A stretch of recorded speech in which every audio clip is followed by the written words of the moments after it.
காமராஜரை அழித்து ஒழிக்க வேண்டும் என சிலர் செயல்பட்டார்களே, அவர்களை தற்போது வாக்கு வங்கி அரசியலுக்காக காமராஜரை கையில் எடுத்துள்ளார்கள் என அமைச்சர் மனோ தங்கராஜ் காட்டம் தெரிவித்துள்ளார்.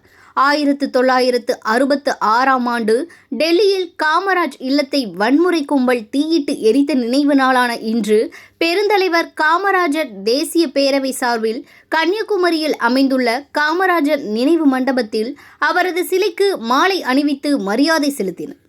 இந்நிகழ்வில் தமிழக பால்வளத்துறை அமைச்சர் மனோ தங்கராஜ் கருப்பு சட்டை அணிந்து பங்கேற்றார்.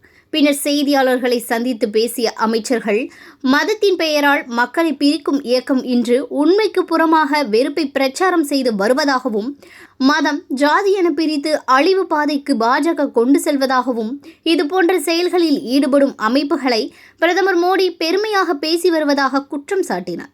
எஸ்ஐஆர் என்பது ஒரு வன்முறை என்றும், எந்த காமராஜரை அழித்து ஒழிக்க வேண்டும் என செயல்பட்டார்களோ அவர்கள் தற்போது வாக்கு வங்கி அரசியலுக்காக காமராஜரை கையில் எடுத்துள்ளார்கள் என்றும், இது பாஜகவின் இரட்டை வேடம் என காட்டம் தெரிவித்தார்.